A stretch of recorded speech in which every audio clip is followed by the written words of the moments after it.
Hello, my dear students. Good morning and जय Shri Krishna. Once more welcome to ASASV Academy branch Neemuch. एक बार फिर से आप सभी का इस संस्था में स्वागत है.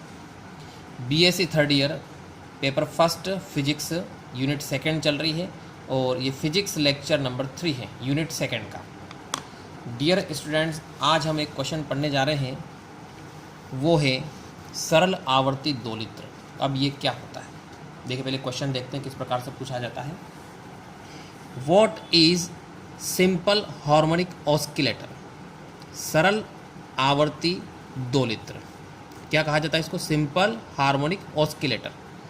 एक्सप्लेन इट, इसकी व्याख्या करना है. क्लासिकल इंटरप्रिटेशन यानी चीर सम्मत यांत्रिकी से इसकी अपने को व्याख्या करना है. क्वेश्चन किस प्रकार से आता है कि सरल आवर्त दोलित्र क्या होता है, चीर सम्मत यांत्रिकी से इसकी व्याख्या आपको करना है.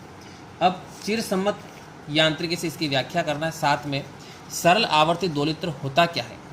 जैसे सपोज एक पार्टिकल लिया आप लोगों ने, एक पार्टिकल एक स्ट्रेट लाइन पर एक सरल रेखा पर गति करता है. गति किस प्रकार से करता है कि ये मान लो मीन पोजीशन है यानी माध्य स्थिति है. यहाँ से पार्टिकल जाता है, यहाँ पर एक पार्टिकल जो है बी पर जाता है, बी से वापस आता है सी पर, सी से फिर आगे जाता है ए पर, और ए से फिर वापस कहाँ पर जाता है, सी पर आ जाता है. कुल मिला के ये पार्टिकल एक स्ट्रेट लाइन पर सरल रेखा पर अपनी माध्य स्थिति के दोनों ओर कंपन करता है. ठीक, तो इसको बोलते हैं सरल आवर्ती दोलित्र. यानी सरल आवर्ती दोलित्र एक ऐसा सिस्टम होता है जिसमें पार्टिकल कैसी गति करता है, सिंपल हार्मोनिक गति करता है, सिंपल हार्मोनिक मोशन. यानी सरल आवर्त गति जिसमें होती है उसे अपन क्या कहते हैं, दोलित्र, सरल आवर्ती दोलित्र कहते हैं. जैसे एक एग्जाम्पल लेते हैं, ये अपनों ने एक स्प्रिंग ली, स्प्रिंग के एक सिरे को फिक्स अपनों ने दृढ़ आधार से बांध दिया, दूसरे सिरे पर अपनों ने मास लटकाया या वेट लटकाया, W=mg.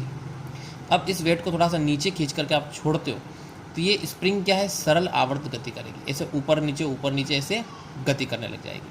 तो सरल इस स्प्रिंग को, इस पूरे सिस्टम को अपन क्या कहेंगे, सरल आवर्ती दोलित्र कहेंगे, यानी सिंपल हार्मोनिक ऑस्किलेटर कहेंगे. क्लियर, समझ में आ गया है. यानी इसकी जो गति होगी वो तो कैसे होगी, सिंपल हार्मोनिक मोशन यानी सरल आवर्त गति होगी, और इस सिस्टम को अपन क्या कहेंगे, सरल आवर्ती दोलित्र कहेंगे. Is that clear. अब फिर इसके अपने को चीर सम्मति व्याख्या करना है. चीर सम्मत यांत्रिकी को इंग्लिश में कहा जाता है क्लासिकल मैकेनिक्स. तो क्लासिकल इंटरप्रिटेशन करना मतलब इसकी व्याख्या करना अपने को. देखो स्टार्ट करते हैं. सबसे पहले सिंपल हार्मोनिक ऑस्किलेटर क्या होता है इसके बारे में अपनों ने लिखा है.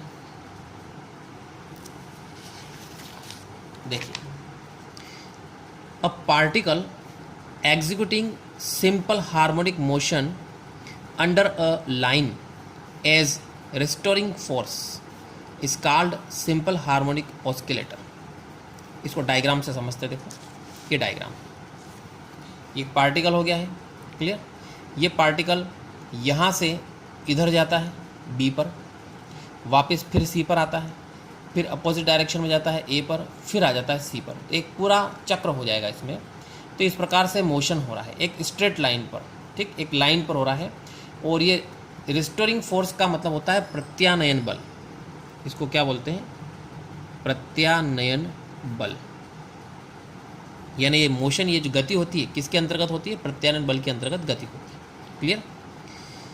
तो a particle executing simple harmonic motion under a line as restoring force is called a simple harmonic motion. यानी जब एक कण प्रत्यानयन बल के अंतर्गत सरल आवर्त गति करता है, ठीक, तो उस निकाय को, उस सिस्टम को क्या कहते हैं, सिंपल हार्मोनिक ऑस्किलेटर यानी सरल आवर्ती दोलित्र कहते हैं. क्लियर. एक बार फिर से समझिए किस प्रकार से है कि जब एक कण प्रत्यानयन बल के अंतर्गत एक रेखा पर, एक सरल रेखा पर सरल आवर्त गति करता है तो इसे अपन क्या कहते हैं, सरल आवर्ती दोलित्र कहते हैं. Is that clear. ये इसकी डेफिनेशन हो गई है. अब इन सिंपल हार्मोनिक मोशन, सरल आवर्त गति में द रिस्टोरिंग फोर्स का मतलब अभी बताया मैंने आपको, प्रत्यानयन बल एक्टिंग ऑन द पार्टिकल, जो कि कण पर कार्य करता है, is directly proportional to the displacement of particle from mean position. देखिए ये माध्य स्थिति हो गई है, माध्य स्थिति से डिस्प्लेसमेंट कितना हुआ, मतलब विस्थापन कितना हुआ, x हो रहा है। ठीक, तो ये जो रेस्टोरिंग फोर्स होता है, प्रत्यानयन बल होता है, ये इस x के प्रोपोर्शनल होता है, समानुपाती होता है। देखो हिंदी में एक बार फिर बताता हूँ किस प्रकार से लिखते हैं अपन इसमें। इन सिंपल हार्मोनिक मोशन और सरल आवर्त गति के अंतर्गत प्रत्यानयन बल जो कि कण पर कार्य करता है, ठीक है, सीधे विस्थापन के समानुपाती होता है। और विस्थापन भी कौन सा लिया गया है, माध्य स्थिति से, यानी माध्य स्थिति से विस्थापन के सीधे समानुपाती होता है।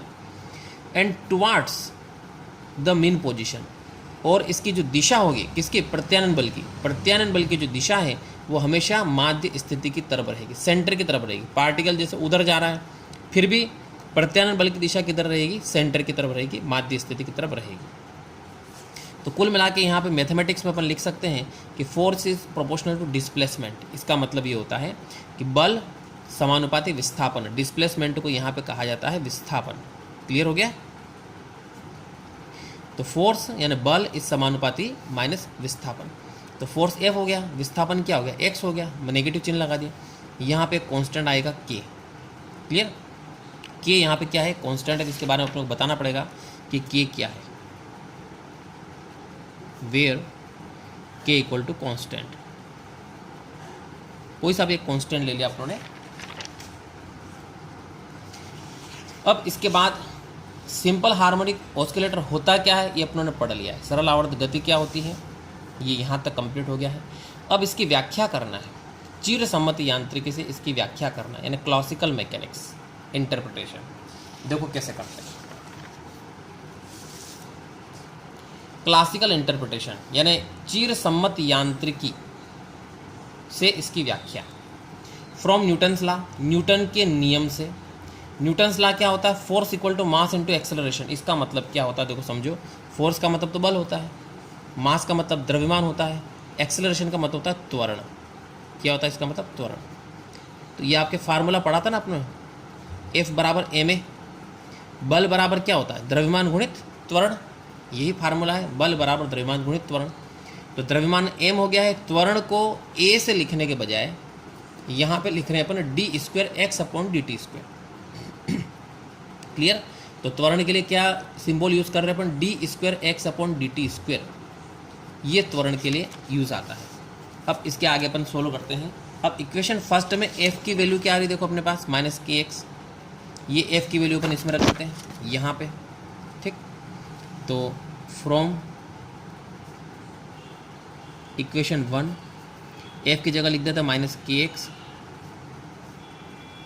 m into D square x upon d t square. Is that clear. यहाँ से एम स्क्वायर को हटा करके इधर बटे में लेके आ जाओ, तो minus k upon m into x equal to d square x upon d t square, ऐसा आ जाएगा। अब इसको उधर ले जाओगे तो प्लस का हो जाएगा, पहले उधर की साइड लिख लेते अपन, d square x upon d t square. इसको उधर ले गए तो क्या हो जाएगा, प्लस हो जाएगा, k upon m into x equal to क्या आ जाएगा, 0 आ जाएगा। यहाँ पे ये एक इक्वेशन आ रही है सरल आवर्त गति की, सिंपल हार्मोनिक इक्वेशन से सरल आवर्त गति का समीकरण। तो इसकी अपने को एक इक्वेशन जो लिखेंगे उससे अपने को कंपेयर करना पड़ेगी, तुलना करना पड़ेगी। तो देखिए वो इक्वेशन किस प्रकार से होती है, आर, या इसको अपन ऐसा लिख सकते हैं, D square x upon d t square plus यहाँ पे ओमेगा स्क्वायर आता है इंटू एक्स इक्वल टू 0, ऐसा आता है। ठीक, इसको ऐसा लिख सकते हैं, इन सिंपल हार्मोनिक मोशन, सरल आवर्त गति में ये समीकरण होता है। तो ये तो होता है और ये अपनों ने निकाला है। अब दोनों सेम होने चाहिए, तो कंपेयर करते हैं, कंपेयरिंग बोथ इक्वेशन 3 एंड 4। तो यहाँ पे डायरेक्ट लिख सकते हैं आप फ्रॉम इक्वेशन 3 एंड 4। ठीक, इन दोनों इक्वेशन से ओमेगा की वैल्यू निकल जाएगी आपकी। ओमेगा स्क्वायर इक्वल टू क्या आ रहा है, के अपॉन एम आ रहा है। तो यहाँ से ओमेगा की वैल्यू क्या आएगी, अंडर रूट के अपॉन एम आ जाएगी। Clear, equation number 5। अब ओमेगा की वैल्यू निकालने के बाद ये जो सरल आवर्त गति होती है तो इस सरल आवर्त गति के लिए आवर्तकाल और आवृत्ति निकालना पड़ेगी। देखो इसको थोड़ा सा एक डायग्राम से और आपको क्लियर करता हूँ। सिंपल पेंडुलम आप पढ़ चुके हो, क्लियर। ये ऐसा होता है सिंपल पेंडुलम। इसको एक डायरेक्शन में इधर डिस्प्लेस करते हैं, विस्थापित करते हैं, तो ये इस प्रकार से क्या है, एक सरल आवर्त गति करेगा, क्लियर। तो ये इधर जाएगा, फिर इधर जाएगा, फिर इधर आएगा, फिर इधर आएगा। तो ये भी क्या होता है, एक सिंपल हार्मोनिक मोशन होता है, सरल आवर्त गति होती। तो इस पूरे सिस्टम को भी अपन क्या कह सकते हैं, सरल आवर्त दोलित्र कह सकते हैं, क्लियर। तो इसका एक निश्चित टाइम पीरियड होता है ना, आवर्तकाल होता है। टाइम पीरियड यानी आवर्तकाल का मतलब है कि ये पार्टिकल यहाँ से लेकर के यहाँ पे जाएगा और फिर वापस आएगा। तो जितना उसको टाइम लग रहा है उसको अपन पीरियोडिक टाइम कहते हैं, यानी आवर्तकाल कहते हैं। तो वो भी निकालना अपने को। अब यहाँ से इसलिए अपन यहाँ से अपन पीरियोडिक टाइम निकालते हैं, या टाइम पीरियड भी बोल सकते हैं इसको।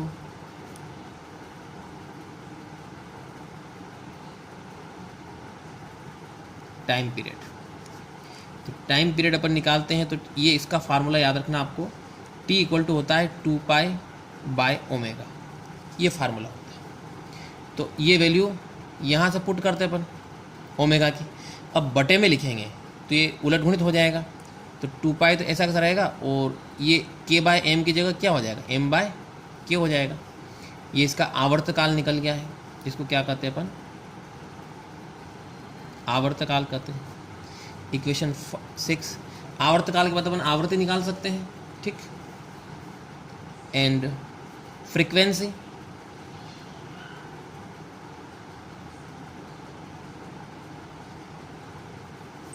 फ्रीक्वेंसी निकालते हैं। फ्रीक्वेंसी को बोलते हैं अपन यहाँ पे आवृत्ति। आवृत्ति निकालेंगे, आवृत्ति के लिए फार्मूला होता है न्यू = इसका उल्टा, इसका उल्टा करेंगे ω/2π। तो जो आ रहा है इसका उल्टा कर दो, तो 2π का क्या हो गया 1/2π, और m/k का क्या हो जाएगा k/m हो जाएगा। इक्वेशन 7। तो यहाँ पे अपनों ने ओमेगा निकाल लिया है, आवर्तकाल निकाल लिया है, आवृत्ति निकाल लिया है। Is that clear. अब इसके बाद अपने को एक चीज़ और निकालनी है इसमें, टोटल एनर्जी। और टोटल एनर्जी निकालने के लिए आपको स्थिति ऊर्जा यानी पोटेंशियल एनर्जी और काइनेटिक एनर्जी यानी गति ऊर्जा दोनों निकालनी पड़ेगी, ठीक है। तो देखो टोटल एनर्जी कैसे निकालते हैं।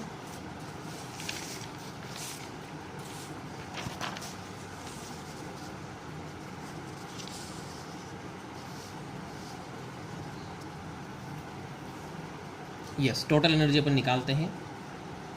तो सबसे पहले पोटेंशियल एनर्जी निकालते हैं यहाँ पे ना।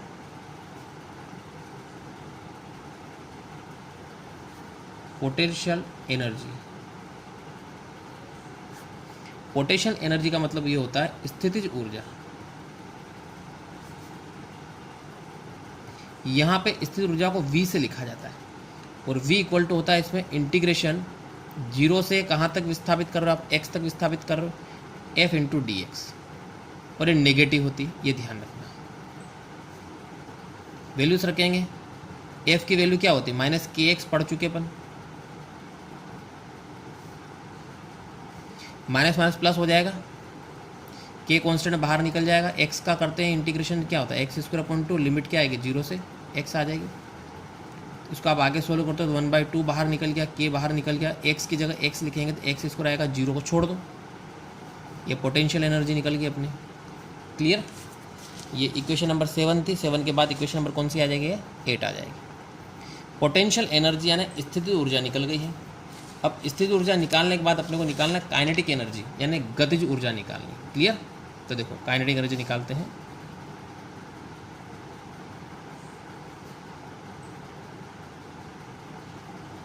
काइनेटिक एनर्जी, तो काइनेटिक एनर्जी k बराबर होता है 1/2 mv² होता है, ठीक। v की जगह यहाँ पे लिखिएगा अपन dx/dt का स्क्वायर। वेग, v मतलब वेलोसिटी, 1/2 mv² होता है। v का मतलब यहाँ पे होता है dx/dt। तो आपको क्या करना पड़ेगा, x का डिफरेंशियल करना पड़ेगा। अब सबसे पहले अपने x लिखते हैं, x क्या है इधर साइड में लिख लेते हैं। x = होता है इसमें a sin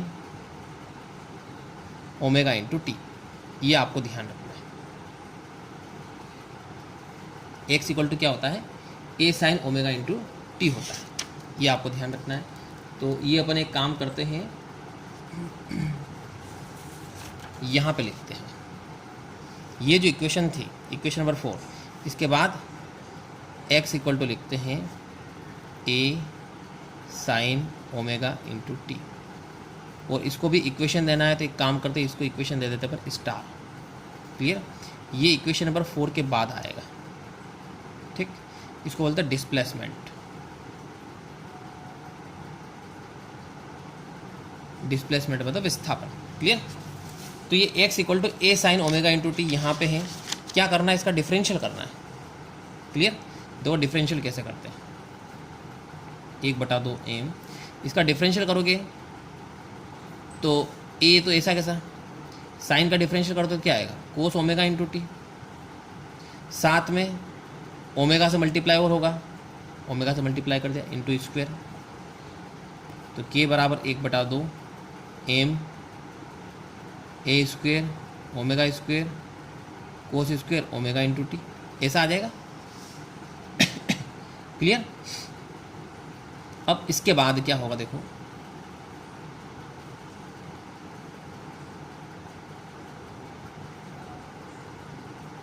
चलो इसको एक काम करते हैं, ऐसा भी रख सकते हैं और इसको आगे थोड़ा सोलो भी कर सकते हैं। चलो कर लेते हैं, m a square omega square. अब देखो यहाँ पे कोस स्क्वायर ओमेगा टी को ऐसा लिखेंगे अपन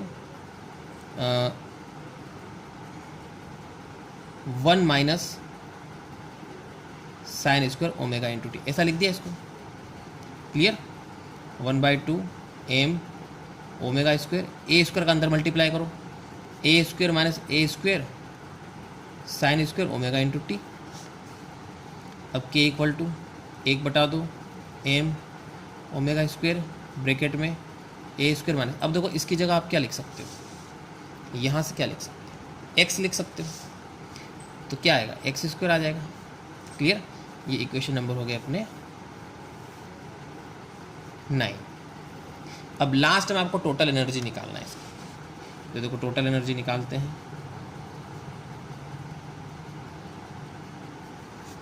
टोटल एनर्जी मतलब कुल ऊर्जा, ठीक।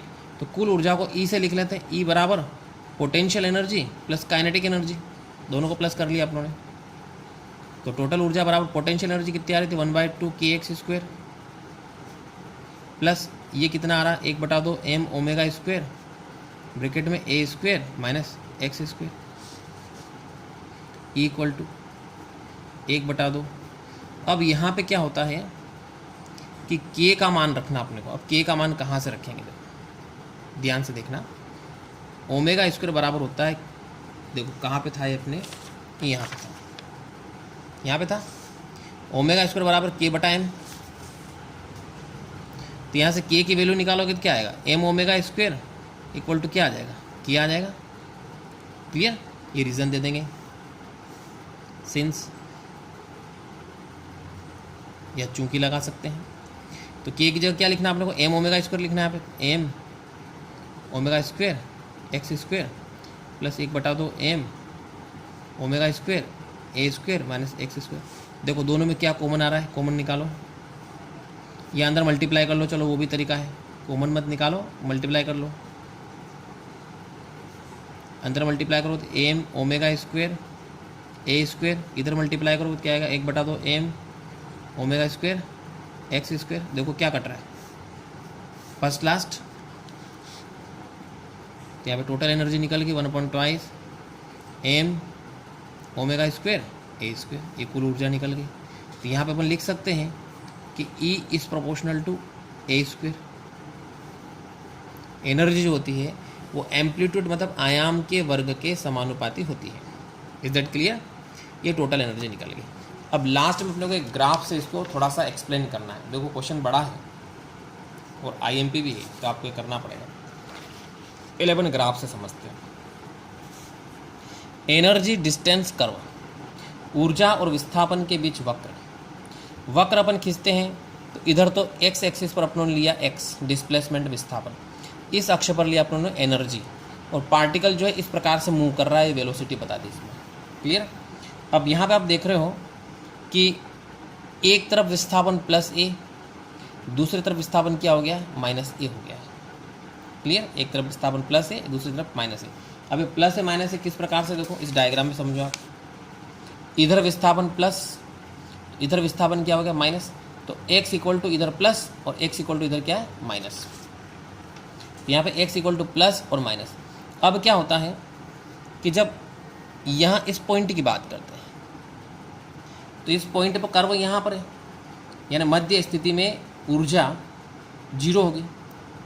फिर एक तरफ जैसे जैसे डिस्प्लेसमेंट होता है तो वैसे वैसे एनर्जी क्या हो रही है, इंक्रीज हो रही, बढ़ रही है, और यहाँ पे मैक्सिमम हो जाएगी x बराबर प्लस ए पर।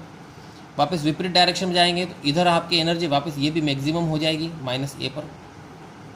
क्लियर, तो मीन पोजीशन पर माध्य स्थिति में एनर्जी जीरो और एक्सटेंस मतलब जो सीमांत पोजीशन है वहाँ पे एनर्जी ज़्यादा होती है।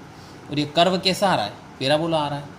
अब देखो इस कर्व की व्याख्या करना आपको, इस कर्व के बारे में 3 पॉइंट्स लिखने हैं। पहला पॉइंट देखो, सो वी कॉन्क्लूड दैट, इसलिए हम निष्कर्ष निकालते हैं। ठीक, क्या निष्कर्ष निकालते हैं, पहला the energy of the oscillator can have any possible values since amplitude A can have any values. देखो इसको समझो आप, इसका मतलब क्या है। ये अभी अपनों ने यहाँ पे लिखा है E is proportional to a square, तो E किस पे डिपेंड कर रहा है, ए स्क्वायर पे। तो ए की तो कुछ भी वैल्यू हो सकती है, जीरो से लेकर के कुछ भी वैल्यू हो सकती है, तो E की भी कुछ भी वैल्यू हो सकती है। ठीक, तो यहाँ पे अपनों ने देखो यही लिखा है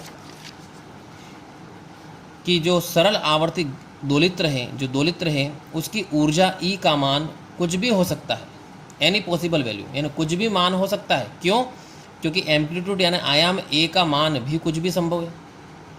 ठीक है, यानी ऊर्जा ई का कुछ भी मान पॉसिबल है। क्यों, क्योंकि ए का भी कुछ भी मान पॉसिबल है, संभव है। ए का कुछ भी मान हो सकता है, जीरो से लेकर के अनंत तक कुछ भी ले सकते हैं, ई का मान भी हो सकता है। सेकेंड पॉइंट में क्या है, outside the limit x equal to plus minus A the kinetic energy of the particle will be negative which is not possible. Outside का मतलब ये होता है कि इससे बाहर, ये प्लस ए से आगे और माइनस ए से पीछे, दोनों ही कंडीशन में एनर्जी क्या होगी, नेगेटिव होगी, काइनेटिक एनर्जी। और जब काइनेटिक एनर्जी नेगेटिव होगी तो ये पॉसिबल नहीं होता है। ठीक है, यानी दोलित्र के दोनों ओर या दोलित्र के बाहर x equal to plus minus a, ठीक है, इसके बाहर गतिज ऊर्जा का मान ऋणात्मक होता है, जो कि संभव नहीं है। Therefore, the probability of finding particle outside is 0। इसलिए आउटसाइड मतलब बाहर की ओर कण के पाए जाने की प्रायिकता शून्य होगी। और ये जो लिमिट है x equal to plus minus है, इस लिमिट को क्या कहते हैं, classical limit of the oscillator, यानी x equal to plus minus a, इस सीमा को चिरसम्मत यांत्रिकी सीमा कहा जाता है। आखिरी पॉइंट देखिए, the velocity of the oscillator is maximum at the mean position. Velocity का मतलब होता है वेग। जो ऑस्किलेटर यानी जो दोलित्र है, तो दोलित्र का वेग माध्य स्थिति पर सबसे ज़्यादा होगा, यहाँ पे वेग का मान ज़्यादा होगा। ठीक, एंड जीरो एट द एक्सट्रम्स, और सीमाओं पर इसका मान न्यूनतम होगा। क्लियर हो गया, तो माध्य स्थिति में वेग ज़्यादा होता है और सीरों पर वेग क्या होता है, कम होता है या जीरो होता है। Is that clear. तो डियर स्टूडेंट्स, ये इस क्वेश्चन कंप्लीट होता है। आपको ये वीडियो कैसे लगी कमेंट जरूर करिए, एंड थैंक्स।